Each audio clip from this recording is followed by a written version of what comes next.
Hello and welcome. I am Thomas Porteus and you're watching The World Report. Let's take a look at some of the headlines this hour. Dominique Pellicot and 50 other men have been found guilty in the shocking mass rape case against Gisèle Pellicot. Sentencing has just concluded as Dominique is handed the maximum 20-year sentence for his crimes committed against his wife. Amid intensifying ceasefire talks, reported Israeli attacks continue across Gaza. Fresh strikes in northern Gaza have killed at least 14 people overnight.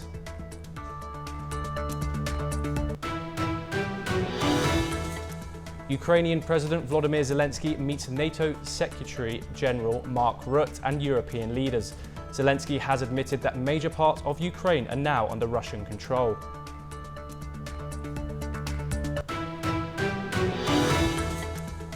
UN Special Envoy to Syria Geir Pedersen expresses hope for free and fair elections in the country. He's also called for a new constitution after the fall of Assad's regime.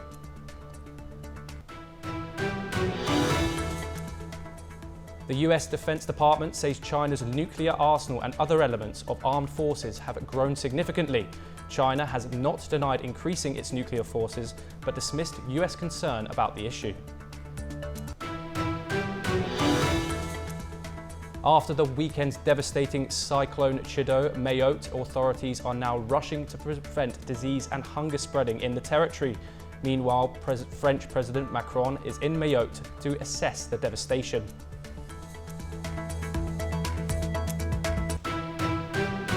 Gisèle Pellicot's ex-husband Dominique Pellicot has been found guilty in a mass rape trial that has stunned not just France, but the entire world.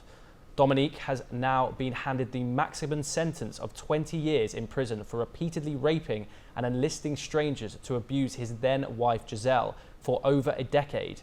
50 other men were also found guilty of taking part in the abuse this morning, but many of them have been handed shorter sentences as well.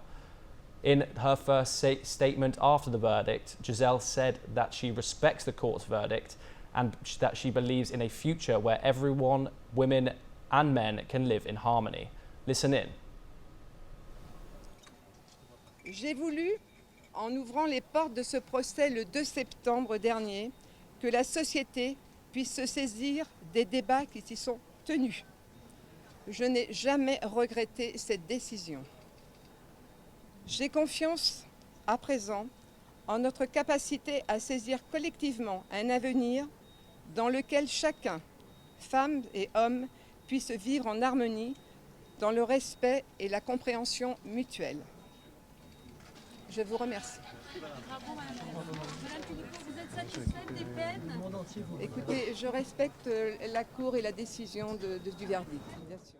After 3 months-long mass rape trial and decades of sexual abuse, much relief for the feminist icon Gisèle Pellicot. Arriving in court on Thursday, she smiled, shook hands and waved at the hundreds of supporters gathered out the front of the courthouse in Avignon. Pellicot's ex-husband has been found guilty on all the charges and has been sentenced for maximum 20 years in prison. The 50 other defendants have also been found guilty and received sentences of 8 to 10 years of imprisonment. The head judge, Roger Arata, read out the guilty verdicts, one after the other, to a packed courtroom in Avignon, in southern France. Pellicot's rape trial has been iconic for several reasons in France. It sent shockwaves through France, prompting debates about the legal definition of rape, the notion of consent and drugging someone against their will, called chemical submission in France. Gisèle Pellicot's demand for a public trial was also pivotal in making the case iconic. It ensured transparency, held perpetrators accountable, and exposed the harsh realities of sexual violence, breaking the culture of silence. While the larger population is celebrating the verdict, many supporters of Gisèle are disappointed from the verdict.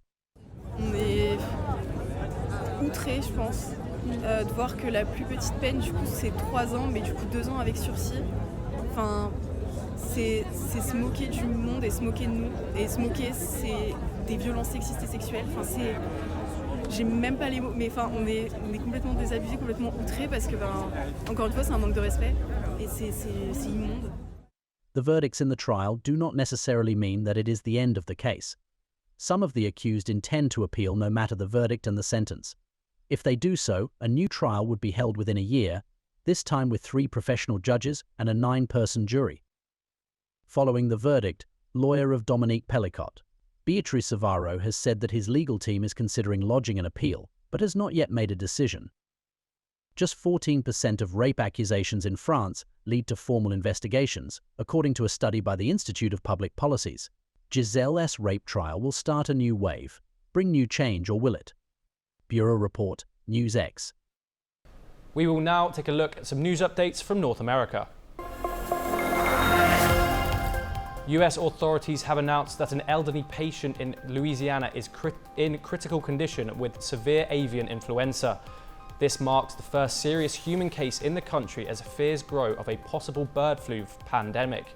The fears of the pandemic grow with 61 cases in 2024. California declared an emergency to enhance its response. The patient exposed to sick birds in backyard flocks follows a severe Canadian case last month, raising global alarm.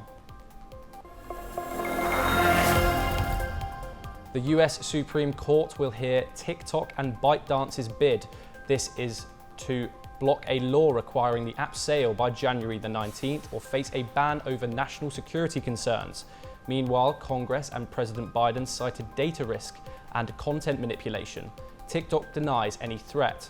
Arguments are set for January the 10th with 140 million US users affected.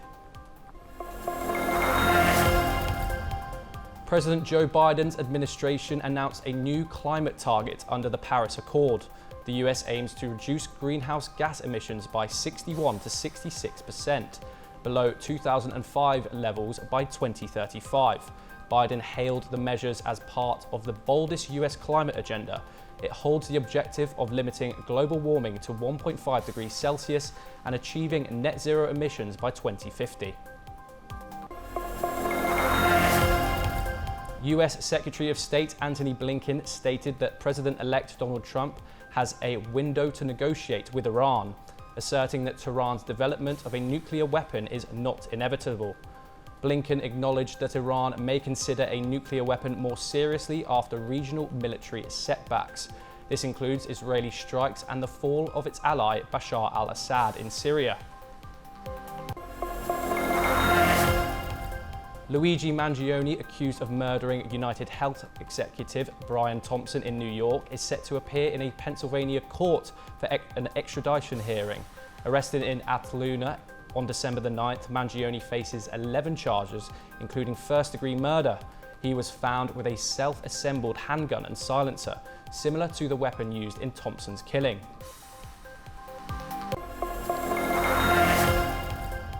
Three men from the UK have been charged in connection with the 2023 death of Sharif Rahman, the owner of Curry House in Owen Sound, Ontario. Rahman died after chasing 3 men over an unpaid bill. On Wednesday, police announced that a 24-year-old Robert Evans had been charged with manslaughter in connection with the incident, while Robert Busby Evans and Barry Evans are charged with being accessories. The men wait extradition to the UK.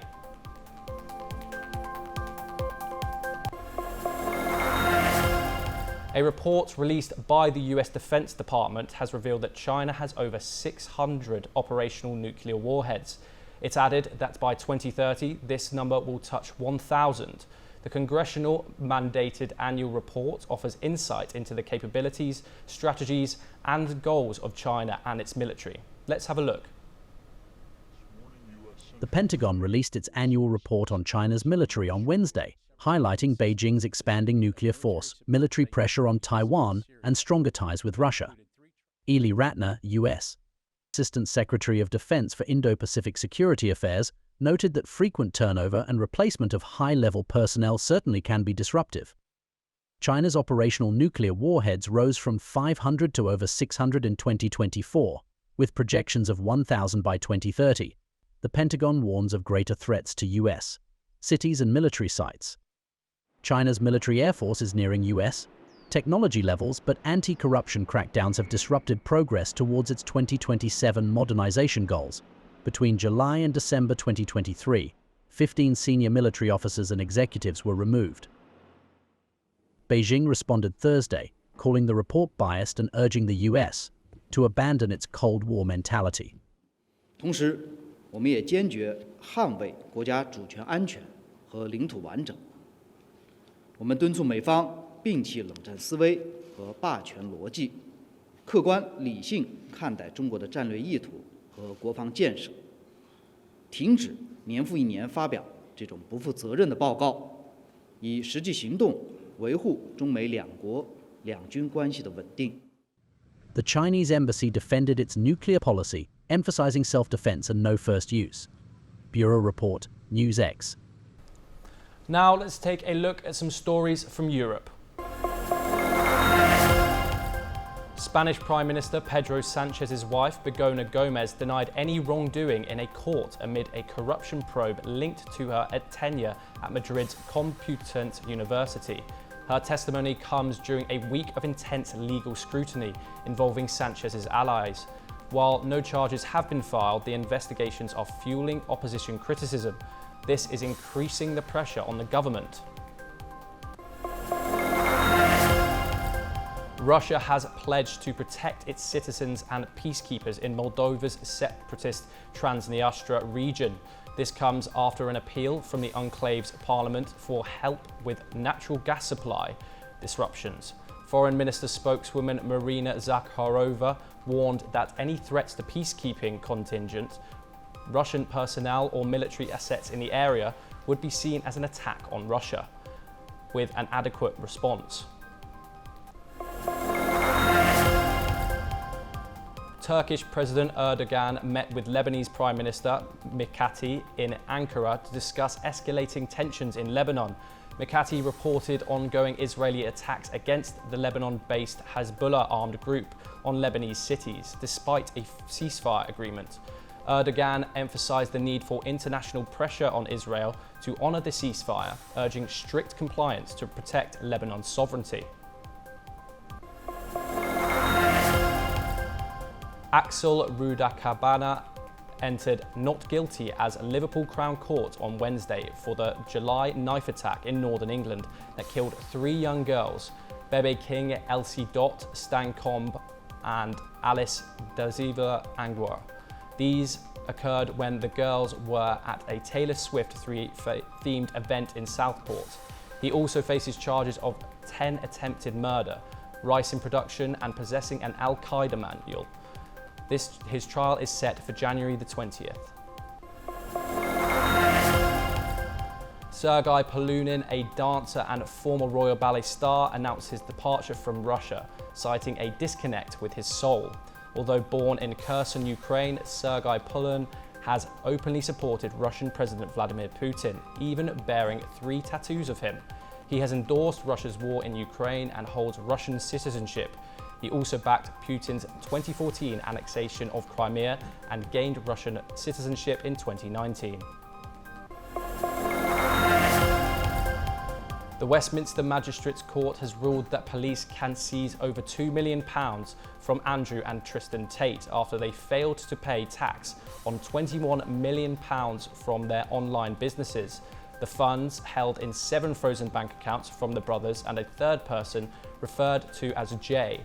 These revenues were linked to allegations of human trafficking in Romania. Andrew Tate criticised the ruling, calling it a coordinated attack and not justice.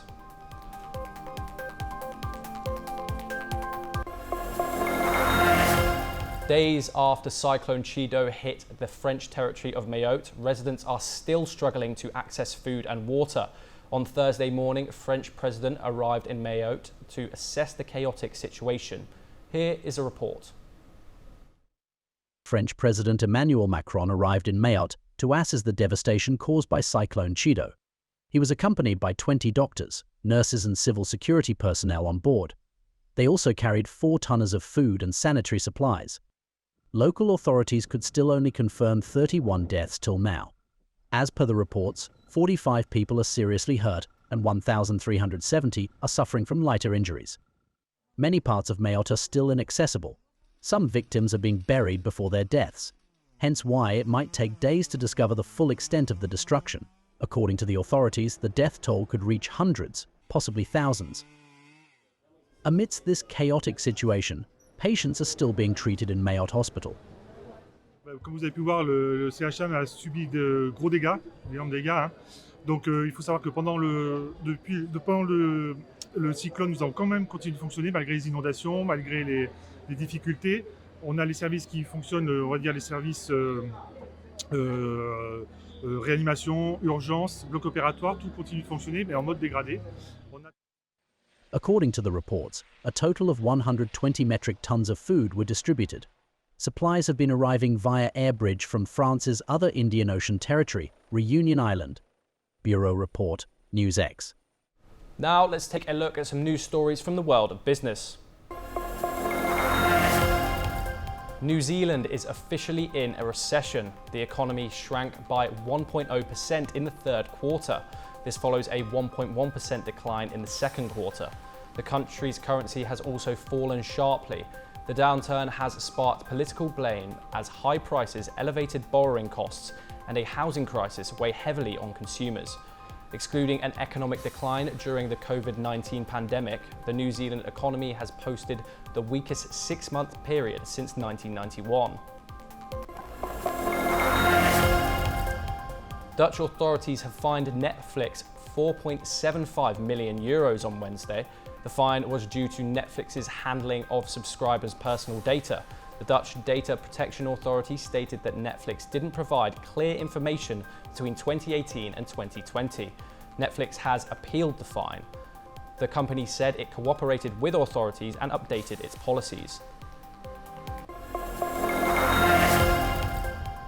Honda and Nissan are in early talks about a possible merger to compete with Tesla and Chinese electric vehicle makers.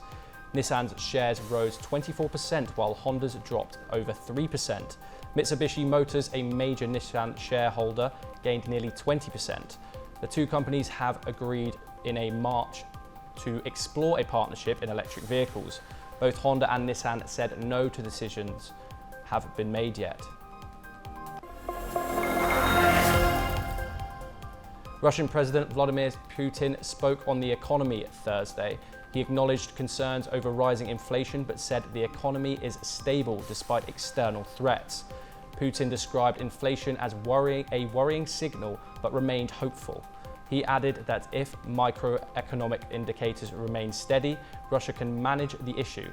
The central bank is expected to raise interest rates on Friday to tackle inflation, which has been worsened by the war in Ukraine. Amazon workers at 7 US facilities went on strike early Thursday. The workers are demanding contract talks. The strike, led by International Brotherhood of Teamsters, includes warehouses in New York, Atlanta, and San Francisco. Around 10,000 workers are involved. Amazon says it does not expect disruptions during the busy holiday season.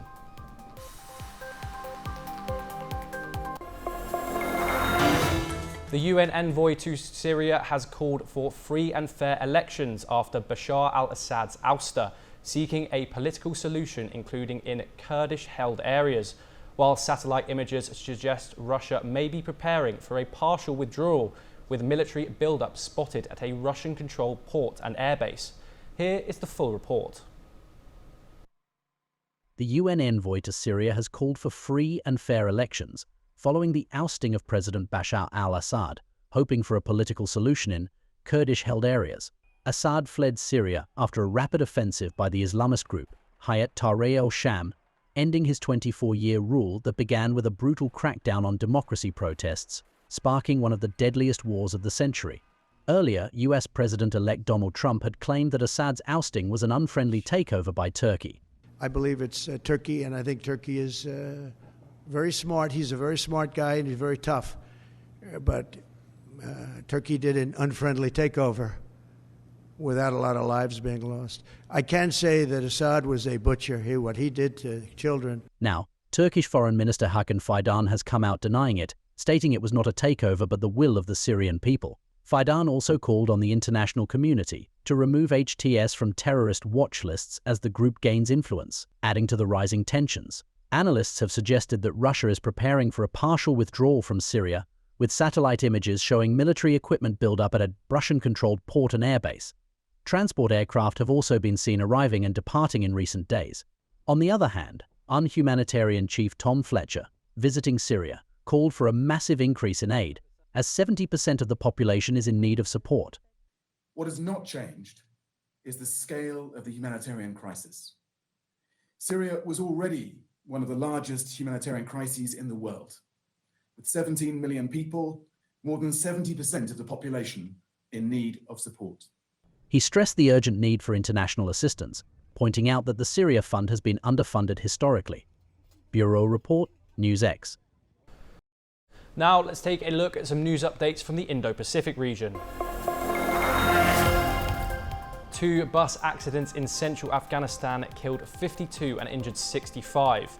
The tragic incident occurred on a highway in central Afghanistan. According to the local authorities, 1 bus collided with a fuel tanker near Shabazz village. Another crashed into a truck in the Andar district. Chief government spokesperson Zabihullah Mujahid expressed deep sorrow over the fatalities and injuries. Emergency services promptly arrived at the scene to aid the injured. India will play next year's Champions Trophy matches on neutral venues. This decision by the International Cricket Council ended a month-long standoff between the Indian and Pakistani Cricket Board. India had refused to visit Pakistan due to security fears and political tensions. Under the agreement, Pakistan will also get neutral venues in India-hosted ICC events. The 8-team tournament is all set to begin on the 19th of February 2025. A police officer in Taiwan is detained for allegedly leaking secrets about Taiwanese President Lai Chang-te's itinerary. He has also been suspended from 6 special police corps. The police officer, surnamed Sao, was suspected of leaking undisclosed information related to Lai. He was also discharged from the National Security Bureau on December the 8th. China upheld the death sentence for a child trafficker. Yu Hu Ying, a 60-year-old woman, separated at least 17 children from their parents. She would then sell the minors to other countries. Last year, she was sentenced to the death penalty but appealed her sentence. State media reported that a Chinese court had rejected her appeal and upheld capital punishment.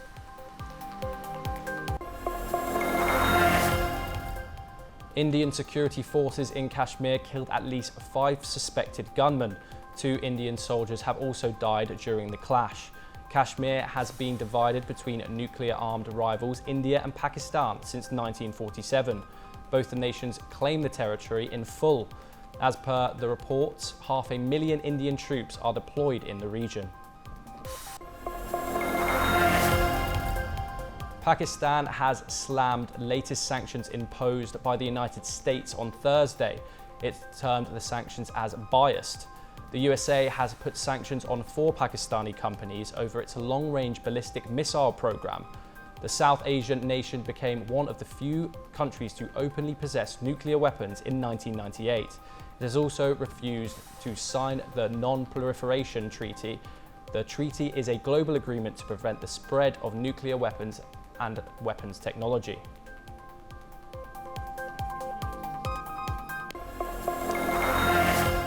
And that is all we have time for. We will be back with more international news updates from across the world.